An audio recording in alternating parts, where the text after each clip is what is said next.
16 سال کسی کی عمر ہوتی ہی کیا ہے؟ گل رخ نے اداسی سے سوچا۔ سعدیہ بیگم اٹھ کر اپنے کمرے کی جانب بڑھ گئی۔ گول سونوں والا دلان مزید خاموش ہو گیا۔ چندہ تہمینہ کا دوپٹہ سیٹ کرتے ہوئے اسے سیڑھیوں کی جانب لے کر چلی گئی۔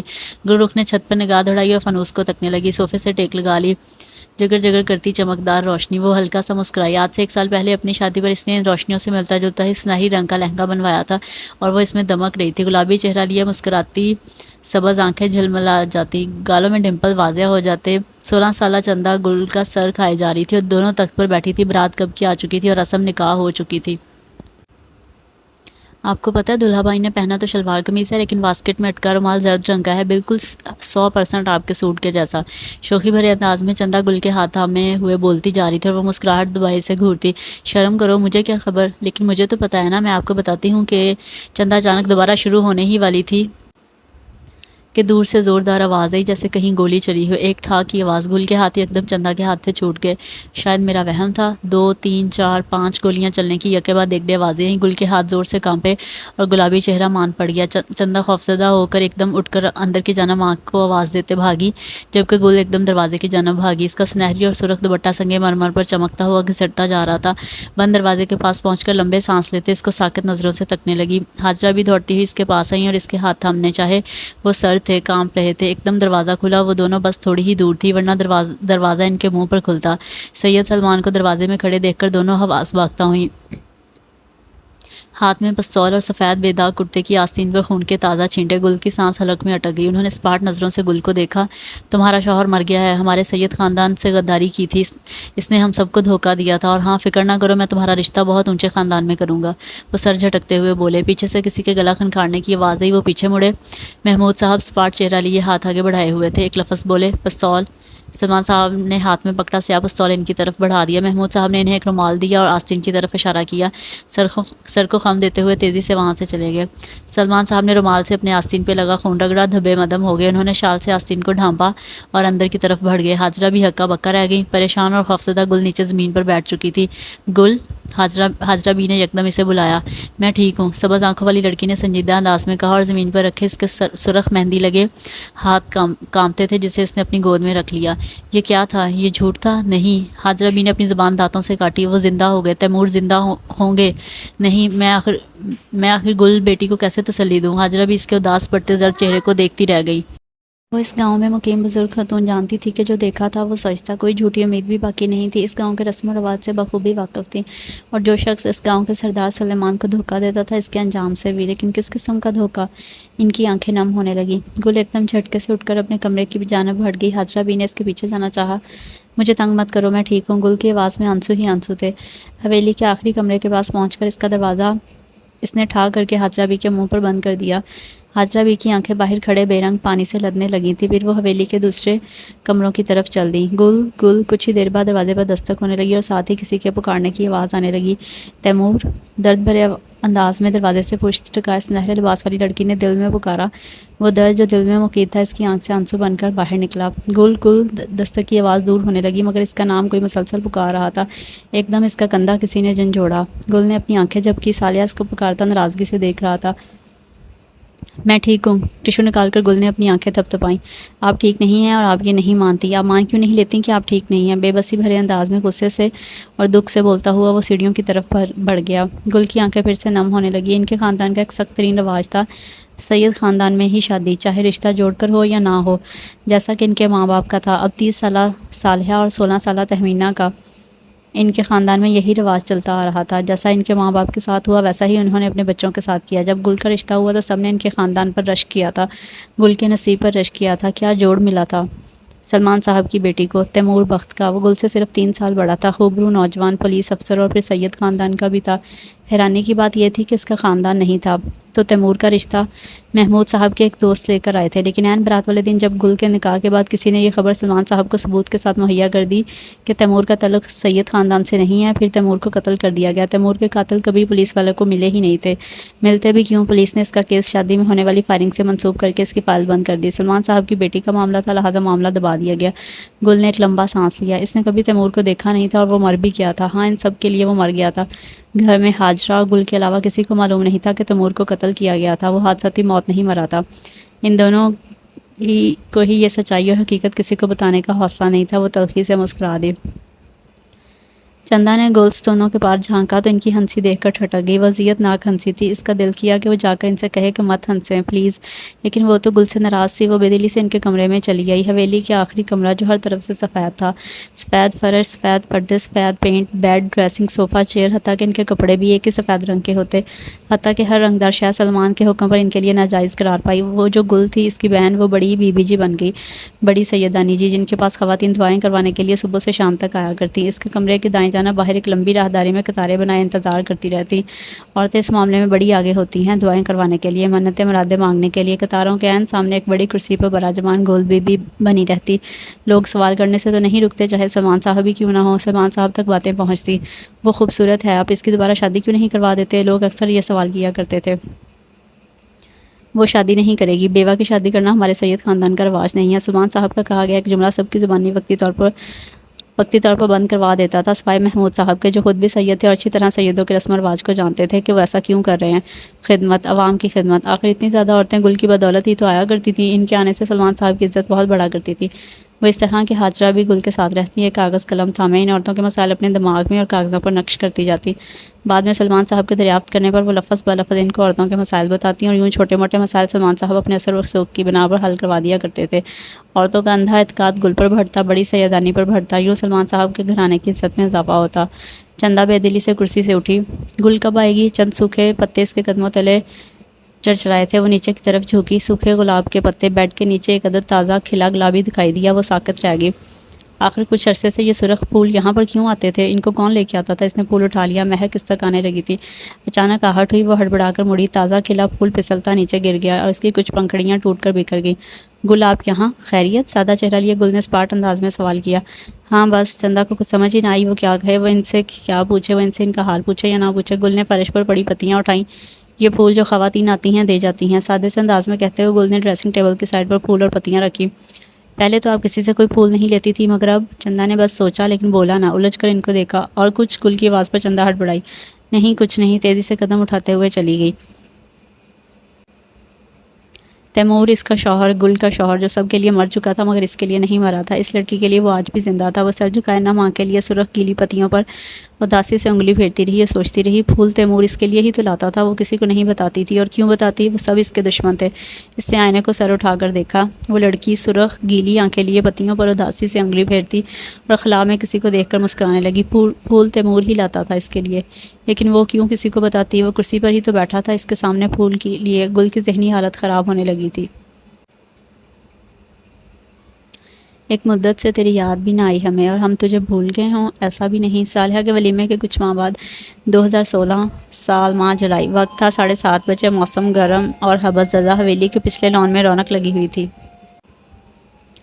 بادلوں کو اکٹھا ہوتا دیکھ کر سب وہاں پر آ گئے تھے۔ وسیع و عریض سبزہ زار کو حاجرہ بھی پانی لگا رہی تھی اور گھاس نم نم سی تھی۔ پھلدار درختوں کی بور کی خوشبو ہر طرف پھیلی ہوئی تھی۔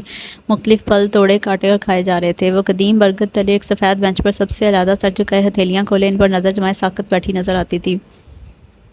گرم ہوا ٹھنڈی ہونے لگی تھی، شاید قریب ہی کہیں بارش ہو رہی تھی۔ جب چندہ گل کو بلا بلا کر تھک گئی تو وہ بھی پھل کھانے میں مصروف ہو گئی۔ ملازمائیں پنکھا چل رہی تھی، امیر لوگ، امیر ملازم، امیر چونچلے۔ بات سنے سلمان، چندہ کے کان میں ماں کی آواز آئی تو وہ کھڑے ہو گئے۔ میں نے آپ سے کہا تھا وہ پڑھائی کے ساتھ جاب کرنا چاہتی ہے۔ بہرحال یہ تو اس نے تیمور کی موت سے قبل کہا تھا، اب اسے اس کی پڑھائی دوبارہ جاری کرنے دیں۔ سعدیہ بیگم کی آواز التجایا ہوئی۔ سلمان صاحب بے آرام ہونے لگے۔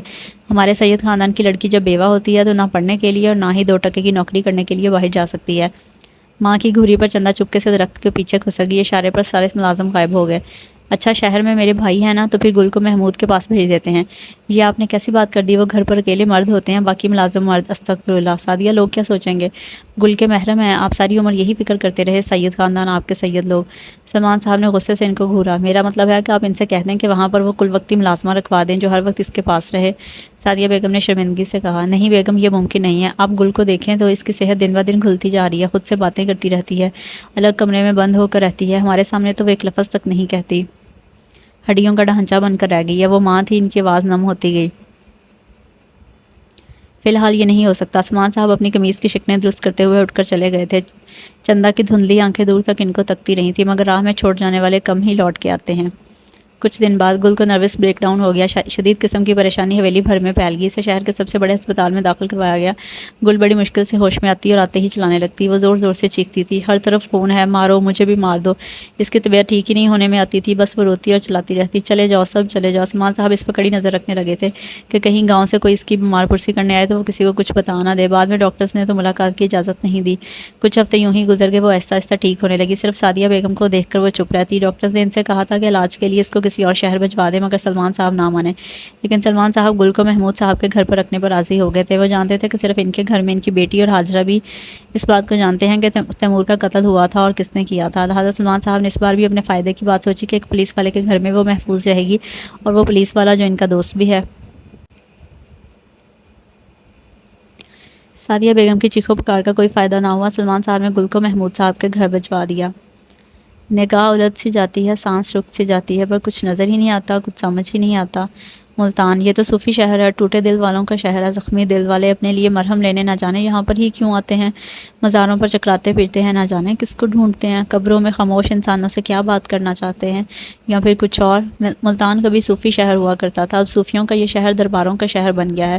ہم انسان نہ جانے اپنے دکھ درد دربار پر سنانے ہی کیوں جاتے ہیں، اتنے درباروں پر چکراتے پھرتے ہیں اور تھکتے ہی نہیں۔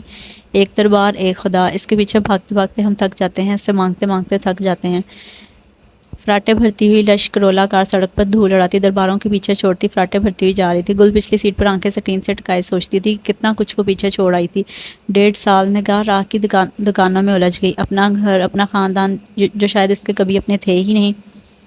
ڈرائیور لڑکے نے گاڑی چلاتے ہوئے شیشہ گل پر سیٹ کر رکھا تھا، جس میں وہ گاہے بگاہے نظر دوڑا لیتا تھا، اسپاٹ انداز میں ایک لاتلکی بھری نظر۔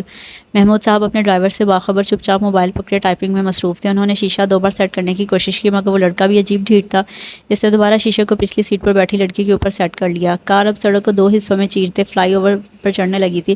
گل نے قلب سے آنکھیں موند لی اور کامتے ہاتھوں سے نقاب ٹھیک کرنے کی ناکام کوشش کی۔ ایک آنسو اس کے ہاتھ کی پشت کو نم کر گیا تھا۔ لڑکے کی بھوری آنکھوں میں ایک دم کچھ بکھرا تھا، پھر اس نے نظر سامنے کی جانب کر لی اسی اسپاٹ انداز میں۔ کار اب نیچے جا رہی تھی، سیاہ کرولا کی سپیڈ ایک دم تیز ہوئی تھی۔ گل نے اذیت سے آنکھیں ایک دم کھولی اور کچھ کہنے کی کوشش کی۔ آہستہ آہستہ نیچے سے کبوتروں کے غول نے اڑان بھری تھی آسمان کی طرف، بلندی کی طرف۔ اس لڑکی کا زخمی دل بھی ان کے سفید پروں کے ساتھ اچانک پڑپڑایا، آزادی کی تلاش میں۔ وہ شاید کسی کی غلامی سے تھک گیا تھا، اب آزاد ہونا چاہتا تھا۔ سپیڈ آہستہ ہوتی چلی گئی، وہ نیچے اتر چکے تھے۔ لڑکے نے اسے دیکھنے کی کوشش کی، وہ رخ موڑ چکی تھی، بس ایک آنسو آنکھ میں اٹکا تھا۔ لڑکے نے لب بھینچتے سامنے نظر آتی ٹریفک پر نظر جمانے کی ناکام کوشش کی۔ وہ شاید جانتا تھا کہ گل کا دل کہیں دور اوپر کسی کی پڑپڑاہٹ میں ہی اٹکا رہ گیا تھا۔ وقت کا کام ہوتا ہے گزرنا، اور وہ گزرتا چلا گیا، یہاں تک کہ جنوری سال 2018 کا آغاز ہو گیا اور سردی کی شدت بھی بڑھتی چلے گی۔ درختوں سے زرد پتوں کے ساتھ ساتھ سبز پتے بھی گرتے جا رہے تھے، وہ سبز پتے جنہیں سورج کی روشنی ہی صحیح سے نہیں مل پا رہی تھی اور نہ ہی مناسب ٹمپریچر مل رہا تھا۔ سرسبز درخت اب ٹنڈمنڈ ہوتے جا رہے تھے اور بڑے عجیب لگتے تھے۔ گل دن میں کئی مرتبہ اس باغیچے میں چلی آتی، وہ ڈرائیور لڑکا طلحہ اسے وہاں بیٹھا دیکھتا تو آ جاتا، اسے سلام کرتا، اس کا حال چال پوچھتا، وہ جواب نہ دیتی، ادھر ادھر کی باتیں بناتا اور 2 منٹ کے لیے اس کا سر کھاتا رہتا اور پھر اس کے بعد پورے دن کے لیے غائب ہو جاتا۔ پہلے تو گل کو کافی دن غصہ آتا رہا، نیچے جانا بند کر دیا، اوپر غصے سے ٹہلتی رہتی، پھر بے بسی، اور آخرکار اس نے تسلیم کر لیا تھا کہ وہ بے ضرر سا تھا، اس کے ماموں کا ڈرائیور طلحہ، کہ وہ کال جس کے ماں باپ مر گئے تھے اور پھر محمود صاحب ترس کھا کے اسے گھر لے آئے تھے۔ ہاں اگر یہ بات ماموں کو پتہ چلتی ترس والی، تو وہ ضرور اس لڑکے کو جوتے لگاتے۔ گل کو وہاں رہتے ہوئے تقریباً 1.5 سال ہو گئے تھے، اس سے اس لڑکے کی باتیں سننے کی عادت ہو گئی تھی، چاہے تھوڑی دیر کے لیے ہی صحیح۔ ہر ہفتے کی شام نیچے اس کے ماموں اور لڑکے کی ایک میٹنگ چلتی، دونوں کے کہکے اوپر تک سنائی دیتے اور اس کا غصہ بھی ساتھ ساتھ بڑھتا جاتا۔ گل کے ماموں کبھی بھی اس کے ساتھ اتنے بے تکلف نہ ہوئے تھے جتنے اس لڑکے کے ساتھ تھے۔ اس طرح تیمور کی موت کو 3 سال گزر گئے۔ آج بھی ہفتے کا دن تھا، وہ دن میں تھوڑی دیر کے لیے چھوٹے باغیچے میں آئی اور ادھر ادھر دیکھ کر واپس چلے گی۔ آج اس ڈرائیور لڑکے نے اسے مخاطب تک نہ کیا تھا، گل کے پاس سے بے نیازی سے گزرتا ہوا اندر چلا گیا تھا۔ نہ جانے کیوں اسے بلا وجہ کا غصہ آنے لگا تھا۔ عادت بھی کتنی عجیب ہوتی ہے نا، کہ کوئی انسان آپ کو روز حال پوچھتا ہے، اپنا حال بتاتا ہے، اور کسی دن لاتلکی برتے تو خامخواہ بے آرامی اور بے ازاری ہونے لگتی ہے۔ وہ بھی جھنجھلائے ہوئے انداز میں سیڑھیاں چڑھتی ہوئی اوپر آ گئی تھی۔ ہفتے کی شام زارا اور سارا نے آج پھر وہی غزل لگا رکھی تھی، نہ جانے اس غزل کو سن کر یہ تھکتی کیوں نہیں ہے۔ وہ بیزاری سے صوفے پر بیٹھی ان کو تک رہی تھی۔ وہ جو خود کو بھی ملا نہیں، تجھے کیا ملے گا، وہ ہے بے خبر، وہ ہے گمشدہ، تجھے کیا ملے گا۔ اس کا علاج اب تک چل رہا تھا، CBT تھراپی کے مختلف سیشنز، میڈیسنز۔ تیمور اس دن کے بعد تو مجھ سے ملنے ہی نہیں آئے۔ وہ لڑکی آنکھوں کو مسلتی خلا میں گویا کسی کو مخاطب کر رہی تھی۔ زارا اور سارا غزل میں اپنی آواز ملا رہی تھی۔ یہ سب اس منحوس لڑکے کی وجہ سے ہوا۔ اسے خواہ طلحہ پہ غصہ چڑھنے لگا۔ تو خواہشوں کے شہر میں ہے، تو چاہتوں کے سفر میں ہے، لیکن تیمور تو وہ وہاں پہ تھا ہی نہیں جب طلحہ نے مجھے پکارا تھا۔ میں واپس مڑی تھی تب وہ اچانک غائب ہو گیا تھا۔ کہاں چلا گیا تھا؟ نہ ہے ہوش اپنے وجود کا، نہ خیال ہے۔ ڈاکٹر سائمہ اور طلحہ دونوں ٹھیک کہتے ہیں، میں ایسی چیزیں دیکھتی رہی جو حقیقت میں تھی ہی نہیں۔ تیمور کہاں گیا؟ تیمور تو مر گیا تھا آج سے کافی سال پہلے۔ سبز آنکھوں والی لڑکی نے بہت مشکل سے اپنی سسکی اپنے لبوں پر روکی۔ ایک مردہ شخص، جا بجا تو چل دیا، پھر کہاں مانگتا ہے کیوں سنگے ماں؟ آنسو اس کے حلق میں امڑتے آ رہے تھے اور ہاتھ لرزتے تھے۔ وہ تیزی سے اٹھ کر سیڑھیاں اترتے ہوئے نیچے چلی گئی۔ نچلے کمرے سے دبے دبے کہہ کے باہر تک سنائی دے رہے تھے۔ وہ ان کو نظر انداز کرتے ہوئی باغیچے میں آ کر بیٹھ گئی۔ آسمان پر پورا چاند چمکتا تھا۔ اس کی روشنی میں اس کے دوپٹے سے نکلتے سنہرے بال چمک رہے تھے۔ ان سے بے نیاز وہ بینچ پر بیٹھے چاند کو تکتی رہی۔ درختوں کے سیاہ اولے خاموش کھڑے تھے۔ بے رنگ آنسو کترا کترا کر کے اس کے گال بھگونے لگے۔ چاند خاموشی سے اس لڑکی کو روتا دیکھتا رہا اور اداس ہوتا گیا۔ تیمور مر گیا تھا، مگر اس کے لیے وہ ہر روز مرتا تھا۔ ایک دفعہ بچپن میں چندا نے اس سے کہا تھا، یہ ستارے جو چمکتے ہیں، ان ستاروں سے ہمارے گھر والے جو ہم سے بچھڑ گئے ہیں وہ ہم کو دیکھتے ہوں گے۔ تب وہ چندا کی بات پہ ہنستی تھی اور آج بھی وہ روتے روتے ہنس پڑی تھی۔ چندا کتنی معصوم تھی نا، پتہ نہیں اب کیسی ہوگی۔ وہ لڑکی اداس ہوئی تھی۔ تیمور بھی مجھے اوپر آسمان سے دیکھتا ہوگا۔ اس نے ایک بچکانہ بات سوچی اور مسکرا دی۔ اس کا ستارہ کون سا ہوگا؟ وہ گردن بلند کیے آسمان کو دیکھنے لگی۔ اندر لاؤنج میں طلحہ ساکت کھڑا اسے دیکھ رہا تھا۔ محمود صاحب اس کے قریب سے گزر کے کچن میں جا چکے تھے، جس سے زخم سے ملی روشنی کئی بھید مجھ پر عیاں ہوئے۔ وہ جو درد نہ لفظوں میں بیاں ہوئے وہ نظر میں آ کے ٹھہر گئے۔ باہر کھڑی وہ لڑکی چاندی سے بنی ہوئی ایک مورت تھی جو چاند کی روشنی میں چمک رہی تھی۔ بھوری آنکھوں والا لڑکا اسے دیکھ رہا تھا۔ وہ لڑکی جس کے بال سونے کی مانند چمکتے تھے، وہ آسمان کو گردن بلند کیے ہوئے دیکھتی تھی، کہیں پر انگلی اٹھاتی پھر گرا دیتی، سر نفی میں ہلاتی، کچھ دیر سوچتی، پھر انگلی اٹھاتی اور پھر یہ سلسلہ دوبارہ شروع ہو جاتا۔ غزل کی آواز ہولے سے لاؤنج میں سرک آتی تھی۔ گلرخ، اچانک بھوری آنکھوں والے لڑکے نے بلند آواز سے عقب سے پکارا تھا۔ وہ دوپٹے سے نقاب کرتی ہوئی کھڑی ہوگی۔ جی؟ وہ اندر چلی گئی۔ آپ کبھی تیمور سے ملی تھی؟ نہیں، ہمارے خاندان میں لڑکی کو اجازت نہیں ہے۔ ہاں، لڑکے کو ہے کہ وہ لڑکی کو دیکھ بھی سکتا ہے اور اسے مل بھی سکتا ہے۔ وہ تلخی سے مسکرائی تو اس کی آنکھوں میں نمی چمکی۔ وہ سبز آنکھوں میں نمی دیکھ کر ذرا سا بے آرام ہوا تھا۔ کوئی تصویر ہوگی؟ میں نے اسے کبھی نہیں دیکھا تھا، اس کے مرنے کے بعد بھی نہیں، کیونکہ بابا کے بقول اس نے بابا کو دھوکہ دیا تھا، لہٰذا مجھے ایسے شخص کو دیکھنے کا حق نہ ملا۔ اس لڑکی کی آنکھوں میں نمی گہری ہونے لگی تھی۔ طلحہ باہر دیکھنے لگا تھا۔ کس نے مارا تھا آپ کے شوہر کو؟ آپ نے خود دیکھا تھا؟ اس کی ڈیڈ شٹ اپ، گل نے سختی سے اس کی بات کاٹ دی۔ میں نے یوں ہی آپ سے اسے ڈھونڈنے کا کہہ دیا تھا، پتہ نہیں مجھے یقین کیوں تھا کہ وہ زندہ ہوگا۔ اصل میں بابا خود گئے تھے نا اس کے جنازے پر، وہ تو مر گیا تھا۔ وہ بے ربط انداز میں تکلیف دہ لہجے میں بولتی جا رہی تھی۔ وہ ابھی بھی بیمار تھی، بھوری آنکھوں میں کچھ ٹوٹ سا گیا تھا۔ وہ لڑکی کپ کپ آ رہی تھی مگر خود کا مضبوط ظاہر کرنے کے لیے وہاں اس کے سامنے کھڑی تھی۔ تیمور مل گیا ہے گل، طلحہ نے دھیمے سے کہا۔ وہ تڑپ کر اس کی طرف مڑی تھی۔ باہر چاند مزید اداس ہوا تھا، درختوں نے مزید اندھیرے میں خود کو گم کر لیا تھا۔ اس لڑکی نے غور بھی نہ کیا کہ طلحہ نے اس کا ڈائریکٹ نام لے کر پکارا تھا۔ کس قبرستان میں؟ وہ لفظ توڑ توڑ کر بولی تھی۔ طلحہ نے نگاہ اس کے چہرے سے ہٹا لی۔ وہ زندہ ہے اور آپ کے سامنے کھڑا ہے۔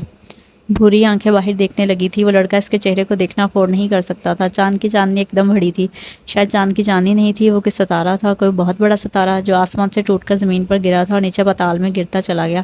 سبز آنکھیں بے یقین ہوئیں۔ طلحہ کو خاموش پا کر اسے غصہ آنے لگا۔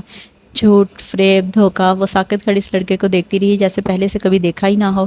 یہ بارات والے دن کی تصویریں ہیں۔ اب وہ رخ گل کی جانب موڑے سے ایک تصویر پکڑا رہا تھا۔ اس نے کپ کپاتے ہاتھوں سے تصویر تھام لی۔ محمود صاحب، اس کے بابا، طلحہ نہیں تیمور۔ دوسری تصویر، بابا، طلحہ یا تیمور۔ تیسری تصویر، ہر تصویر پر وہ ڈرائیور لڑکا نمایاں نظر آتا تھا، گلے میں ہار پہنے ہوئے۔ وہ طلحہ تھا یا تیمور تھا؟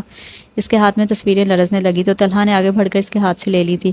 آپ چاہیں تو محمود صاحب سے تصدیق کر سکتی ہیں، وہ بول رہا تھا۔ آنکھیں نمی سے دھندلانے لگی تھی۔ اسے تصدیق کی ضرورت نہیں تھی، اسے تیمور کی واسکٹ میں اٹکا ہوا زرد رومال نظر آ گیا تھا۔ اگر ہم اپنے پیاروں کو مردہ سمجھ کر ایک لمبے عرصے سے رو رہے ہوں اور پھر یکدم ایک دن اچانک وہ زندہ ہو کے ہمارے سامنے آ کھڑے ہوں کہ ہاں وہ تو کبھی مرے ہی نہیں تھے، تو انسان کا کیا حال ہونا چاہیے؟ تیمور محمود صاحب کا رشتہ دار تھا، اس لیے ماموں وہ ساکت رہی۔ آگے کیا ہوا تھا گل عالم تھی، اسے سردی لگ رہی تھی مگر احساس نہیں تھا۔ کتنے سال گزر گئے؟ 3 سال؟ تیمور کو نہیں، طلحہ کی موت پر روتے ہوئے، ایک سسکی نہ چاہتے ہوئے بھی اس کے لبوں سے آزاد ہوئی تھی۔ بھوری آنکھوں نے سبز آنکھوں میں دیکھا اور اپنا رخ موڑ لیا۔ اذیت، درد، ملامت، کیا کچھ نہ تھا ان آنکھوں میں۔ مجھے لوگ لڑکے نے کچھ کہنے کی کوشش کی، پھر لم بھیجے۔ اسے کپ کپاتا دیکھ کر سیاہ شال اتار کے قریب آیا، اب اس نے شال کو ساکت کھڑی لڑکی کے کندھوں پر ڈالا۔ گل کو سردی لگنا ایک دم کم ہو گئی تھی۔ وہ لڑکا اب اسے دیکھ رہا تھا، کچھ کہنے کے لیے لب کھولتا بند کرتا۔ وہ کچھ لمحے اس کے چہرے کو دیکھتی رہی، چند لمحے، چند سانسیں، اور پھر روتی ہوئی اوپر چلی گئی۔ وہ وہیں کھڑا خاموشی سے اسے جاتے دیکھتا رہا۔ گل نے اوپر آ کے ٹھا کی آواز کے ساتھ اپنے کمرے کا دروازہ بند کیا۔ زارا اور سارا نے چونک کے بند دروازے کی طرف دیکھا اور پھر ایک نئی غزل چلا دی۔ عجیب کام تو یہاں معمول تھے۔ نیچے طلحہ دلملاتا ہوا محمود صاحب کو گھور رہا تھا۔ کیا ہوا طلحہ؟ یہ سب آپ کی وجہ سے ہوا ہے۔ آپ چھپ کر ہماری باتیں سن رہے تھے نا؟ وہ اچھل کر شیلف پر چڑھا تھا۔ استغفراللہ، محمود صاحب نے کان چھوئے۔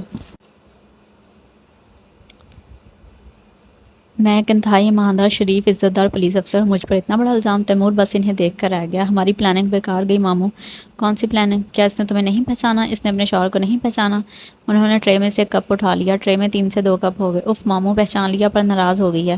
صدمے میں ہے یار، ہم نے جو کیا اس کی صحت کے لیے کیا، ڈاکٹر کے مشورے کے مطابق کیا، تو تم شرمندگی محسوس نہ کرو۔ پر اب اسے کیا ہو گیا؟ میں کیا کروں؟ وہ بے بسی سے گال انگلی سے رگڑتا ہوا بولا۔ اب میں تو ہوں افسر، لہٰذا میں تو کام پر جاؤں گا، اور تم اسے لے جانا کہیں منانے کے لیے۔ ڈرائیور صاحب، وہ کافی کو کپس میں ڈالنے لگے تھے۔ ڈرائیور؟ اس نے صدمے سے انہیں دیکھا۔ ہاں تو کیا تم نہیں ہو؟ محمود صاحب ٹیبل پر کپ رکھتے، کندھے چکاتے، لبوں پر مسکراہٹ دباتے بولے۔ اچھا، آپ کر کیا رہے تھے اتنی دیر اس سے کچن میں؟ بس یہ 2 کپ کافی بنائی ہے۔ تیمور طنز کرتے ہوئے شیلف سے نیچے اترا اور پاس پڑا چینی کا جار اٹھایا۔ تیسرا کپ بھی تھا۔ انہوں نے تیسرے پر زور دیا، جو کہ تم نے دیکھا، اور وہ کپ واپس چلا گیا اوپر۔ وہ ہنستے ہوئے ہاتھ سے دیوار کے ساتھ بنی کیبنٹ کی طرف اشارہ کرتے ہوئے کرسی پر بیٹھ گئے۔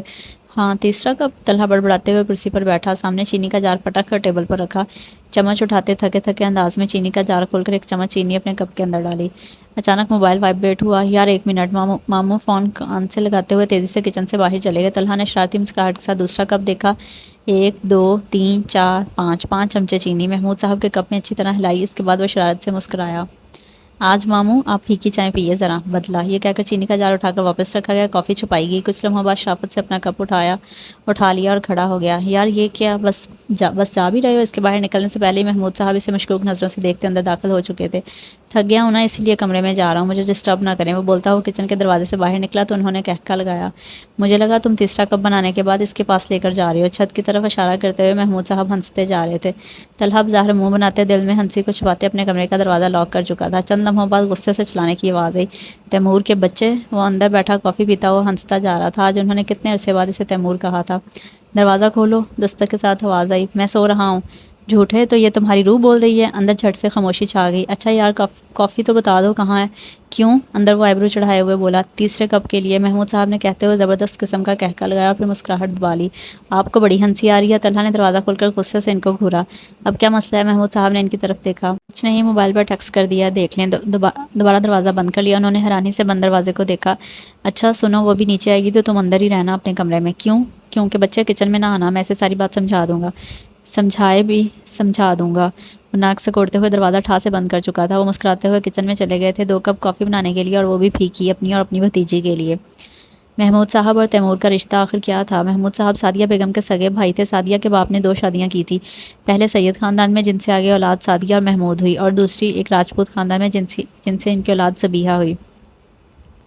صبیحہ کا تعلق سعدیہ کے خاندان سے تھا، یہ بات ڈھکی چھپی نہ تھی۔ محمود صاحب نے آگے شادی نہیں کی، مگر صبیحہ نے راجپوتوں میں ہی شادی کی، مگر 4 سال بعد ایک حادثے میں اپنے شوہر کے ساتھ دنیا سے رخصت ہوگی، لیکن 1 سال کا بیٹا تیمور بخت وہ اپنے پیچھے چھوڑ گئی۔ محمود صاحب نے اپنی سوتیلی اور سگی بہن میں کبھی کوئی فرق نہ کیا، بلکہ چھوٹی ہونے کے باعث صبیحہ ان کو زیادہ عزیز تھی۔ اچانک بہن کی وفات اور چھوٹا بچہ، ان کے لیے وہ وقت بہت مشکل تھا۔ انہوں نے اپنے ایک بے اولاد دوست کے اصرار پر تیمور ان کے حوالے کیے رکھا۔ پھر جب ان کے دوست کے اپنے ہاں اولاد ہوئی تو انہوں نے تیمور واپس لے لیا۔ تب وہ 6-7 سال کا تھا۔ محمود صاحب کے پاس آ کر بہت رویا تھا، پھر آہستہ آہستہ سیٹ ہو گیا تھا۔ محمود صاحب نے اسے بالکل اپنے بچوں کی طرح پالا، شادی بھی نہ کی۔ سلمان صاحب اپنے رسم و رواج میں انتہائی سخت انسان تھے۔ وہ خاندان سے باہر شادی کو ناپسند کرتے تھے اور ذات سے باہر شادی کو تو گناہ سمجھتے تھے۔ صبیحہ نے خاندان سے باہر شادی کی تھی، اس لیے سلمان صاحب نے اس بات کو بالکل پسند نہیں کیا تھا اور سعدیہ کا صبیحہ سے میل ملاقات بالکل ختم کر دیا۔ لہٰذا تیمور کی پیدائش کے متعلق کسی کو کچھ معلوم نہیں تھا۔ محمود صاحب نے تیمور کے متعلق صرف اپنے اس لندن والے دوست کو ہی باخبر رکھا۔ تیمور نے لندن میں تعلیم حاصل کی، وہ جانتا تھا کہ اس کے ماموں نے اس کی حقیقت راز رکھ کر اس کے حق میں بہتر کیا ہے۔ تیمور نے گل رخ کی تصویر کو ان کے موبائل پر دیکھ لیا تھا۔ رشتہ تیمور کی رضا پر ہی ہوا تھا۔ محمود صاحب اپنے لندن والے دوست کے توسط سے رشتہ کروایا تھا۔ سلمان صاحب تو یہ بات جانتے تھے کہ محمود کی بہن حادثے میں ہلاک ہو چکی ہے اور ان کی آگے کوئی اولاد نہیں ہے۔ وہ خوش تھے کہ ان کے خاندان میں اب راج کی ملاوٹ باقی نہیں رہی۔ عین برات کے دن نکاح کے بعد جس دوست کو وہ تیمور کا فرضی باپ بنا کر لائے تھے، اس کے بارے میں کسی نے یہ بتا دیا کہ جس لڑکے کے خاندان سے آپ رشتہ جوڑ رہے ہیں وہ سید نہیں ہے۔ جلدی جلدی میں محمود صاحب نے تیمور کے فرضی باپ کو تو غائب کر دیا، لیکن سلمان صاحب تب تک تیمور کو گولیاں مار چکے تھے، 5 گولیاں، 2 پسلیوں میں، 2 بازوؤں پر، 1 ٹانگ میں۔ محمود صاحب نے تب اپنے ہوش و حواس قائم رکھ کر بجائے اپنا رشتہ ظاہر کرنے کے معاملے کو نزاکت سے سنبھالا۔ انہوں نے جذباتی ہونے کی بجائے سلمان صاحب کو کہا کہ وہ یہ سارا پھیلاوا سمیٹ لیں گے۔ آخر کتنے ہی منسٹر سلمان صاحب کے آگے پیچھے تھے۔ سلمان صاحب کو حقیقت پتہ چلتی تو وہ محمود صاحب کو اور تیمور دونوں کو مروا دیتے۔ بہرحال محمود صاحب نے فرضی تیمور کو دفن کروا دیا اور سلمان کا نام صاف کر دیا۔ محمود صاحب اور سلمان صاحب کی دوستی مزید مضبوط ہو گئی۔ گویا ایک رازدان ان کے راز میں شامل ہو گیا، مگر اس رازدان کا دل ان سے دور ہو چکا تھا۔ محمود صاحب ایماندار پولیس جاسوس تھے، یہ ان کی ملازمت تھی۔ انہوں نے بیرون ملک تیمور کو خفیہ طور پر علاج کے لیے بھجوا دیا۔ جب تیمور واپس آیا تو طلحہ بن چکا تھا۔ محمود صاحب نے اسے اپنا ڈرائیور کہہ کر متعارف کروایا۔ وہ زیادہ کہیں آتا نہ جاتا، اس کا حلیہ بدل گیا تھا، ہر وقت کیپ لیے رکھتا، لینس لگائے، اینک پہنے ہوئے۔ وہ خود اب ایک خفیہ پولیس افسر تھا۔ میں تو تمہیں بتا دیتا کہ سب سچ کیا ہے، لیکن تمہاری حالت دیکھ کر رک گیا تھا۔ ڈاکٹر نے منع کر دیا تھا کہ تمہیں کوئی ایسی بات نہیں بتانی جو تمہارے اعصاب پر بھاری گزرے، بس اس لیے۔ محمود صاحب نے کئی سالوں کی کہانی اسے چند منٹوں میں سنا دی تھی اور آخر میں وضاحتی انداز میں گل کو دیکھا۔ ماموں بھانجی آمنے سامنے کرسیوں پر بیٹھے ہوئے تھے۔ کرسیوں کے درمیان میں ڈائننگ ٹیبل حائل تھے جہاں پر 2 کافی کے کپ رکھے تھے۔ گل روئے جا رہی تھی، سسکیوں کے ساتھ سر جھکائے۔ اچھا اب بس بھی کر دو، معاف کر دو اپنے ماموں کو، یہ نہ ہو کہ مجھے تیسری بار کافی بنانی پڑے۔ تیسری بار؟ سبز آنکھیں ایک دم حیران ہوئی اور کپ دیکھے۔ ہاں، پہلے اس تیمور نے میری چائے میں کم از کم 10 چمچے چینی ملا دی ہوگی۔ اف، اتنا میٹھا، اتنا! انہوں نے ہاتھ آگے کر کے جھلایا اور ساتھ برا سا منہ بنایا۔ پہلے تو وہ چند سیکنڈ رونا بھول کر حیرانی سے انہیں دیکھتی رہی، جو برا سا منہ بنائے کافی گرم کرنے کے لیے اٹھ گئے تھے، پھر ایک دم ہنس دی۔ 10 چمچے؟ اللہ اللہ! ہاں اور کیا، حالانکہ وہ جانتا ہے کہ ہم دونوں کو پھیکی چائے پسند ہے۔ گل کی مسکراہٹ سمٹ گئی تھی۔ تیمور اس کے متعلق کتنا کچھ جانتا تھا، وہ اس کی شکل تک نہیں جانتی تھی۔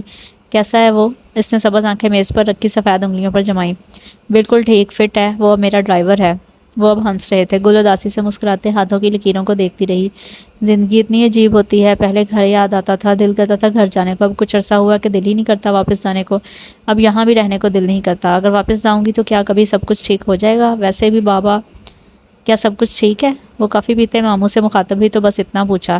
آواز اداس تھی۔ محمود صاحب نے کپ نیچے رکھا۔ فکر نہ کرو بیٹی، میں سارے انتظامات مکمل کر کے اسے لایا ہوں۔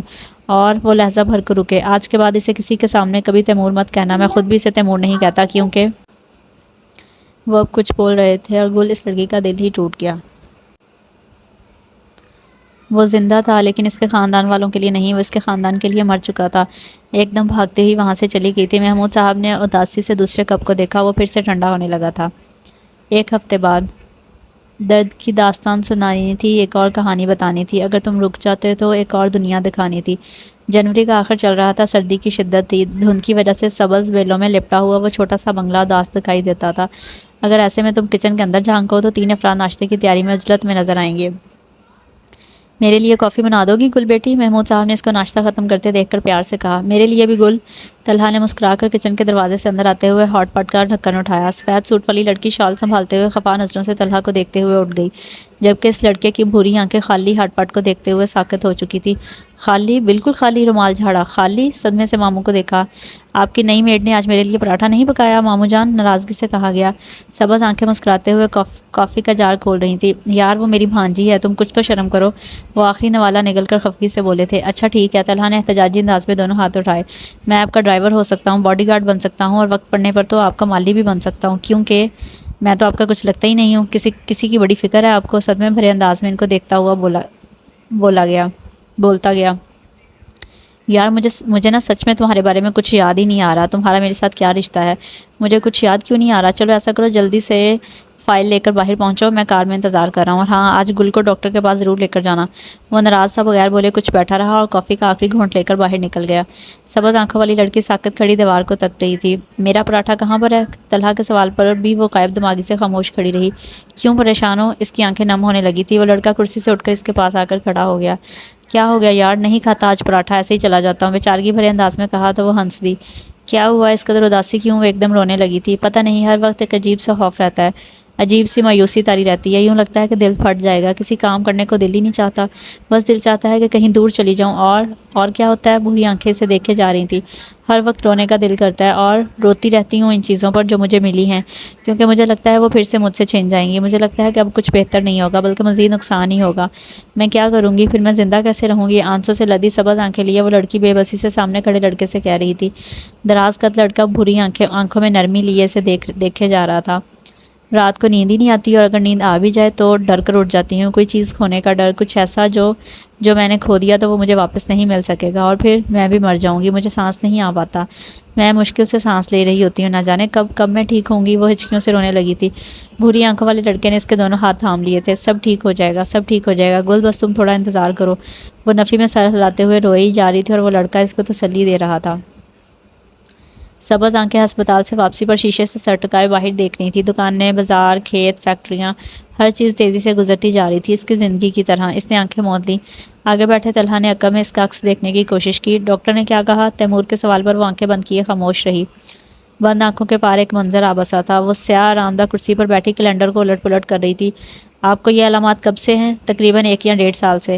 آپ کیا محسوس کرتی ہیں؟ سامنے موجود ڈاکٹر وقتاً فوقتاً اس پر ایک نظر دوڑا کر اپنی نوٹ بک پر کچھ نوٹ کرتی تھی۔ وہ آنکھیں بند کیے ہوئے سوچ میں پڑ گئی۔ سنہرے بال پیچھے پونی میں باندھے گئے تھے، سر پر اس نے سفید دوپٹہ لیا ہوا تھا، لیکن کچھ الجھی سنہری لٹیں باہر نکل رہی تھیں۔ لمبی سانس لے کر بتانے کی کوشش کریں، ڈاکٹر نے نوٹ بک بند کرتے اس کو دیکھتے پرسکون آواز میں کہا۔ مجھے خواب آتے ہیں رات کو، اگر میں سو جاؤں تو، اور دن میں مجھے وہ سب باتیں یاد آتی ہیں جن کو میں بھلا دینا چاہتی ہوں۔ میں انہیں یاد بھی نہیں کرنا چاہتی، پھر بھی وہ مجھے یاد آتی ہیں۔ یوں لگتا ہے جس طرح اصل میں وہ سب میرے ساتھ دوبارہ ہو رہا ہے، چلتے پھرتے، بیٹھتے ہوئے، سوتے ہوئے، اور خاص طور پر جو فائرنگ کی آواز آتی ہے وہ میرے لیے ایک اذیت ناک چیز ہے۔ میں آپ کو بتا نہیں سکتی، میں رونا شروع ہو جاتی ہوں، بلکہ کبھی کبھار تو میں رو بھی نہیں سکتی، میرا دل پھٹنا شروع ہو جاتا ہے اور میرے سر میں درد شروع ہو جاتی ہے۔ مجھے لگتا ہے کہ بس اب، بولتے بولتے وہ اچانک آواز میں نمی گھلی تو وہ لمحہ بھر کو خاموش ہو گئی۔ ٹک ٹک، پلین شیشے کی ٹیبل پر رکھی گھڑی کی آواز اچانک بلند محسوس ہوئی تھی۔ میرا دل کرتا ہے میں کہیں دور چلی جاؤں، کسی ایسے شہر میں جہاں پر کہیں کوئی گولی نہ چلے۔ وہ آنکھیں بند کیے کرسی کی پشت سے سر ٹکائے دھیمی آواز میں بولتی جا رہی تھی۔ کیا آپ کے ساتھ ماضی میں کچھ ایسا ہوا جو آپ کو یاد ہو، آپ کے لیے آج بھی تکلیف دہ ہو؟ ڈاکٹر نے اسے بغور دیکھتے ہوئے سوال کیا۔ مجھے یاد نہیں آ رہا ہے، مجھے کیوں ان سب چیزوں سے ڈر لگنا شروع ہو گیا ہے۔ شاید کچھ ہوا تھا، میں گھر میں تھی تب وہاں پہ کچھ ہوا تھا۔ اس نے اچانک بولتے بولتے لب بھینچ لیے، آنکھیں یکدم کھولے، خوف اور حیرت سے آگے کو ہوئی۔ وہ نہیں بتا سکتی تھی، وہ ہرگز نہیں بتا سکتی تھی۔ ڈاکٹر اسے دیکھتے، اس کی روٹین پوچھتے، اب کچھ لکھتی جا رہی تھی۔ گل، میں آپ سے کچھ پوچھ رہا ہوں، تھوڑی سی آواز بلند کی۔ گل نے چونک کر ادھر ادھر دیکھا۔ طلحہ اس سے کچھ پوچھ رہا تھا شاید، ہاں وہ ڈاکٹر کے بارے میں پوچھ رہا تھا۔ آپ کو پوسٹ ٹرامیٹک سٹریس ڈس آرڈر ہے، ڈاکٹر نوٹ بک بند کرتے ہوئے بتا رہی تھی۔ PTSD، طلحہ کو دیکھتے ہوئے وہ دھیمے سے بولی۔ سٹریس ڈس آرڈر ہے، تھراپی چل رہی ہے، ٹھیک ہو جاؤں گی انشاءاللہ، وہ خود کو تسلی دے رہی تھی۔ آگے بیٹھا لڑکا سب جانتے ہوئے بھی اس سے پوچھنا چاہتا تھا۔ وہ اداسی سے اس کا عکس کچھ لمحوں بعد دیکھ لیتا تھا۔ وہ چاہتا تھا بس وہ بولے، اس سے بات کرے تاکہ اس کا ذہنی دباؤ کم ہو سکے۔ وقت لگے گا لیکن انشاءاللہ سب ٹھیک ہو جائے گا، ایک فکرہ بار بار دہراتے گویا خود سے باتیں کرتی وہ پھر سے باہر دیکھنے لگی تھی۔ دکانیں، آئینے، سیڑھیاں، چمکتے ہوئے چہرے، پھول، خوشبو، سب کتنا عجیب اور اجنبی لگتا تھا۔ کچھ دن بعد، میں تیمور کو زندہ نہیں چھوڑوں گا، میں تو اسے مار چکا تھا، پھر اسے کون بچا لے گیا؟ سلمان صاحب زور زور سے چلا رہے تھے، ان کے ہاتھ میں پستول تھی۔ تیمور اور گل رخ سامنے کھڑے تھے۔ گل کا چہرہ ایک دم زرد ہوا تھا، انہوں نے پستول ایک دم تیمور کی طرف کی اور گولیاں چلنے کی آواز آئی۔ وہ چلاتے ہوئے ایک دم اٹھ کر بیٹھی، ایک خواب، ایک فسانہ۔ تیمور، تیمور، سبز آنکھیں آنسوں سے لدی جا رہی تھیں۔ زارا اور سارا نے باہر لاؤنج میں بیٹھے ٹی وی دیکھتے ایک نظر کمرے کی دروازے کو دیکھا اور پھر سے رخ موڑ لیا۔ یہ تو روز کا معمول تھا۔ گل رخ کے کمرے کا دروازہ کھلا، سفید سوٹ پہنے وہ نیچے جا رہی تھی۔ باغیچے میں آ کے اس نے لمبے لمبے سانس لینے کی کوشش کی۔ ایک خواب، ایک حقیقت۔ بھینی بھینی آم کے بور کی خوشبو ہر طرف پھیلی ہوئی تھی، اسے تھوڑا آرام محسوس ہوا، لیکن دل ابھی تک تیزی سے دھڑک رہا تھا، گویا وہ کوئی خواب نہیں تھا بلکہ حقیقت تھی۔ طلحہ خالی کپ کچن میں رکھ کر پلٹا تو اسے باہر دیکھ کر حیران رہ گیا۔ وہ رات کو عموماً کم ہی باہر آتی تھی، وہ بھی باہر چلا آیا۔ وہ تمہیں مار دیں گے تیمور؟ وہ لڑکی رو رہی تھی، وہ پریشان کھڑا اسے دیکھنے لگا۔ کون مجھے مارے گا؟ بس وہ تمہیں مار دیں گے، تم چلے جاؤ یہاں سے۔ اب وہ اسے التجا کر رہی تھی، وہ بہت پریشان تھی، سنہری بال بکھر رہے تھے، دوپٹہ ڈھلک رہا تھا، سبز جھیل آنکھیں خوفزدہ تھی۔ اس سے دوپٹہ اٹھا کر اس کے سر پر رکھا، اس کا دایاں ہاتھ تھاما۔ دیکھو میں یہی ہوں، بالکل ٹھیک، تم مت پریشان ہو، مجھے کچھ بھی نہیں ہوا۔ اب وہ بینچ پر اس کے ساتھ بیٹھا اسے تسلی دے رہا تھا۔ وہ اس کا ہاتھ اپنے ماتھے پر ٹکائے روئے جا رہی تھی اور بس یہی کہے جا رہی تھی، تم چلے جاؤ، تم چلے جاؤ۔ وقت کا کام ہوتا ہے گزرنا، اور وہ گزرتا ہی چلا جاتا ہے۔ کچھ سال کیسے گزر گئے پتہ ہی نہیں چلا۔ اسے محمود صاحب کے گھر رہتے ہوئے 4 سال ہو گئے تھے۔ وہ مکمل طور پر ٹھیک ہو چکی تھی، بس کبھی کبھار تھوڑا خوفزدہ ہو جاتی، لیکن ڈاکٹر کے مطابق اب اسے دوائیاں مزید کھانے کی ضرورت نہیں تھی۔ البتہ تھیراپی وہ کبھی کبھار طلحہ کے ساتھ جا کے لے رہی تھی۔ طلحہ سے اس کا تعلق عجیب تھا، کبھی اس سے بات کر لیتی اور کبھی دل نہ کرتا تو اس کی بات کا جواب بھی نہیں دیتی۔ اسے ڈر تھا اپنے رشتے کا جو آگے نہیں چلنے والا تھا۔ وہ علیحدگی کا سوچ رہی تھی، مگر طلحہ نے اس کی سوچ پہلے ہی پڑھ لی تھی۔ وہ بہت دن تک ناراض رہا تھا۔ بہرحال ان دونوں نے اس فیصلے کو وقت پر چھوڑ دیا تھا۔ اپنے گھر والوں کے ساتھ اس کے تعلقات اتنے بہتر ہو گئے تھے کہ بس اس کی ماں اس سے ملنے آ جاتی اور بس۔ اگر کچھ فرق نہیں پڑا تھا تو اس کے لباس پر، جو پہلے دن سے سفید تھا اور آج بھی سفید تھا۔ بس سلیمان نے ایک بار اسے کہا تھا تو پھر اسے کبھی کوئی اور رنگ پہننے کی ہمت ہی نہیں ہوئی۔ سلمان صاحب رواجوں کے بہت پابند تھے۔ وہ اس بات کو اپنا فرض مانتے تھے کہ اگر کوئی رواج توڑے تو وہ اسے سزا دیں۔ مزید 1 سال گزرا، سلمان صاحب اسے لینے آ گئے تھے۔ تم جا رہی ہو؟ مارچ کے آغاز میں نئے سرسبز پتوں اور گلابی نارنجی شگوفوں نے درختوں کو ڈھک لیا تھا۔ وہ دونوں نیچے باغ میں تھے جب طلحہ نے اس سے پوچھا۔ ہاں، گل نے مختصر جواب دیا۔ اس کا سفید دوپٹہ اس کے سفید چہرے کے گرد لپٹا ہوا تھا۔ چہرہ کسی بھی میک اپ سے صاف تھا، مگر پھر بھی وہ بہت اچھا لگتا تھا، معصوم اور پیارا۔ بوجہ اس کی مسکراہٹ خوبصورت تھی۔ طلحہ اس کے جانے کا سوچ کے افسردہ ہوا تھا۔ انار کے بوٹے پر نظر گئی تو ایک دم کچھ سوچ کر مسکرایا۔ تمہیں کس رنگ کا پھول پسند ہے؟ پیلا۔ کیا؟ گل کے جواب پر وہ لڑکا ایک دم حیران ہوا تھا۔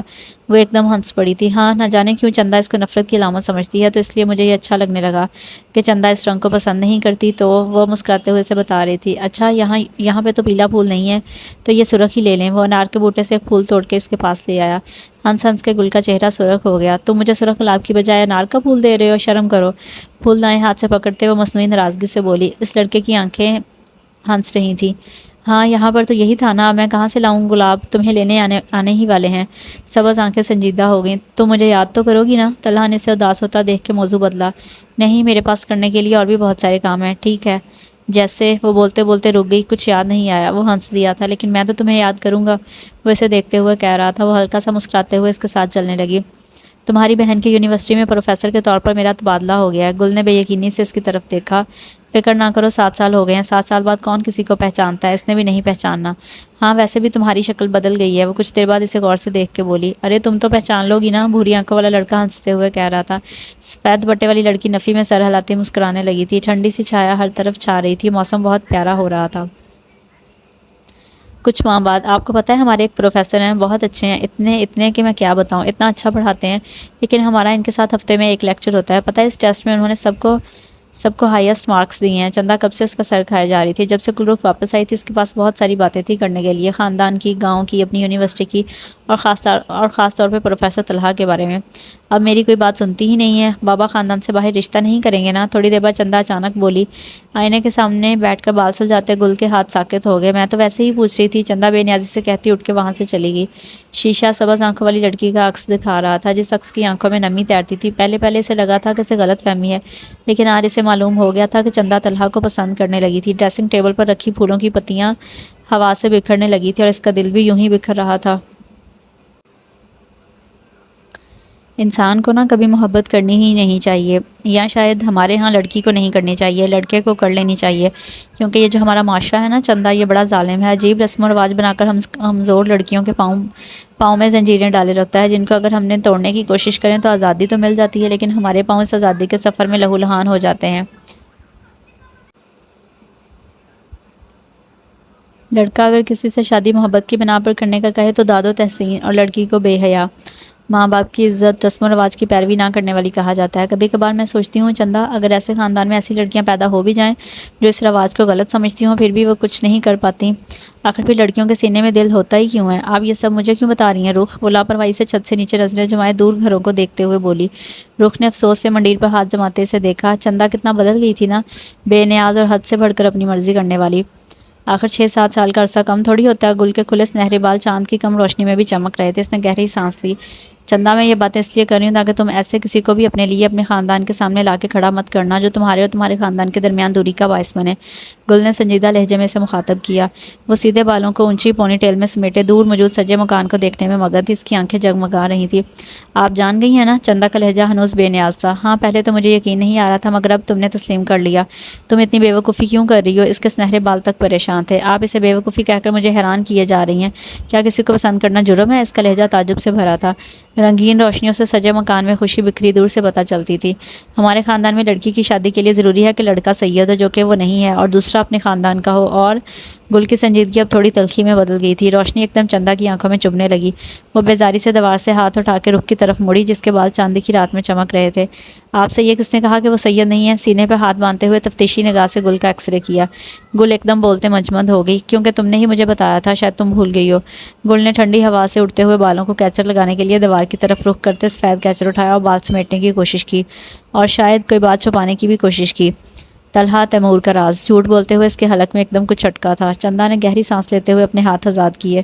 مجھے تو نہیں یاد۔ آپ کیوں فکر کرتی ہیں؟ میری فکر نہ کریں، پہلے آپ کی شادی ہوگی۔ بتایا تو ہوگا کہ آپ کے نکاح کی ڈیٹ فکس کر دی۔ ماما نے نہیں بتایا ابھی تک؟ وہ تیز تیز بولتے ہوئے جھولے کی جانب ہٹ گیا اور گل کا دماغ اس کی بات پر اٹک گیا۔ میری شادی؟ الفاظ توڑ توڑ کر ادا کیے، حلق سوکھتا جا رہا تھا۔ یہ کیسا مذاق تھا؟ ہاں، آپ کی شادی۔ سلمان صاحب نے آپ کا رشتہ قائم کر دیا ہے۔ اونچا خاندان ہے، ہر لحاظ سے ہمارے برابر ہیں۔ اگلے ہفتے آپ کا نکاح ہے، دیکھ لیں۔ یہ خبر بھی میں نے ہی آپ کو دی۔ چندا لاپرواہی سے جھولے پر بیٹھتے ہوئے بول رہی تھی۔ گل ایک برف کے مجسمے میں ڈھل گئی۔ اس کا اور تیمور کا رشتہ ایک کانچ میں ڈھلتا جا رہا تھا، ہلکی سی ٹھوکر سے کرچیوں میں بدلنے والا، دوبارہ کبھی نہ جڑنے کے لیے، دور دور تک بکھر جانے والا۔ چندا جھولے پر بیٹھی کچھ گنگنانے لگی تھی۔ کچھ دن قبل کا منظر گل کی سبز آنکھوں کے آئینے میں بکھرنے لگا تھا۔ تمہارے بابا درست کہہ رہے ہیں، وہ تمہاری بہن کی شادی کے بارے میں سوچنے لگے ہیں، وہ اس بارے میں سنجیدہ ہیں۔ ابھی کچھ دن پہلے کی بات تھی، گل سلیمان کے کمرے کے باہر سے گزرتے ہوئے سعدیہ بیگم کی آواز سن کر باہر ہی رک گئی۔ مگر امی، وہ ٹھیک نہیں ہے ابھی۔ صالحہ کی آواز میں پریشانی وہ باہر کھڑی ہوئی بھی محسوس کر سکتی تھی۔ دروازے کی چوکھٹ کو تھامتے اس کے ہاتھ ایک دم لرزے تھے۔ اندر کس کی شادی کے بارے میں بات ہو رہی تھی؟ چندا یا تم چندا سے اس بات کا ذکر مت کرنا، ماں اندر دھیمے سے کچھ کہہ رہی تھی۔ بالکل ٹھیک ہے، طلحہ کا خیال وہ تب ہی چھوڑے گی۔ گل نے یہ سوچتے اطمینان بھری سانس لیتے ہوئے دروازے کی چوکھٹ چھوڑ دی تھی۔ غالباً اس کی ماں بھی طلحہ کے بارے میں چندا کی پسندیدگی سے باخبر تھی، اس لیے وہ اس کی جلد شادی کے بارے میں سوچ رہی تھی۔ رنجش ہی صحیح، غم ہی صحیح، دل ہی دکھانے کے لیے آ، پھر سے مجھے چھوڑ جانے کے لیے آ۔ چندا اوپر پاؤں کر کے بیٹھی، آنکھیں بند کیے اونچی آواز کے ساتھ گنگنائے جا رہی تھی۔ گل کا جسم سر چٹان کی طرح کرنے لگا تھا۔ سعدیہ گل کی شادی کے بارے میں بات کر رہی تھی۔ رشتہ ڈھونڈا گیا، طے کیا گیا، مجھ سے پوچھا بھی نہیں گیا، میری رضامندی بھی نہیں لی گئی، حالانکہ میں نے شادی سے صاف انکار کر دیا تھا، اور والد نے مجھ سے وعدہ کیا تھا کہ وہ میری شادی کے متعلق سوچیں گے بھی نہیں، یہاں تک کہ میں ان سے خود کہوں۔ انہوں نے مجھے گھر کی کوئی بے جان چیز سمجھ لیا کہ قیمت اچھی وصول ہوئی تو بیچنے کا ارادہ کر لیا۔ اس لڑکی نے اوپر چاند کو دیکھا۔ میں یہاں چندا کو قائل کرنے آئی تھی کہ وہ طلحہ کے بارے میں سوچنا چھوڑ دے۔ وہ تلخی سے ہنسی۔ میرے انکار کو انکار کی بجائے اقرار سمجھا گیا، وعدہ کر کے توڑ دیا۔ والد؟ بلندی سے چاند کی مدھم زردی مائل سفید روشنی مرمر کے ستونوں پر اترنے لگی تھی۔ رات گہری ہو رہی تھی، دور کہیں خوشی کے شادیانے بجنے لگے تھے، پٹاخے اوپر آسمان کی جانب لپکتے اور چاروں سمت میں رنگین مختلف روشنیاں شعلہ نما صورت میں بکھرتی جاتی تھی، نیلی، سنہری، نارنجی، پیلی روشنیاں۔ پھر ایک دم وہ شعلے اپنا وجود کھو دیتے تھے، اور ہلکا دھواں ہر طرف آسمان کے صاف آئینے کو دھندلا دیتا۔ موسم بہاراں کی ہر ادا ستاتی ہے، پھول زخم دیتے ہیں، چاندنی جگاتی ہے، اور کاروان سے منزل تک کچھ نظر نہیں آتا جب ایک مسافر کی آس ٹوٹ جاتی ہے۔ مسافر لڑکی نے اپنے خوابوں کی ٹوٹی کرچیاں لیے سبز آنکھوں سے چندا کو دیکھا۔ وہ سیاہ لباس میں انتہائی حسین لگ رہی تھی، اور خوشی اس کے چہرے کا غازہ بنی دکھائی دیتی تھی۔ خدا کرے سے کسی کی نظر نہ لگے۔ گل نے نظریں موڑ لی۔ نیچے کچھ فاصلے پر رنگین روشنیاں تھیں، دھمکتے چہرے، خوش دکھائی دیتے لوگ۔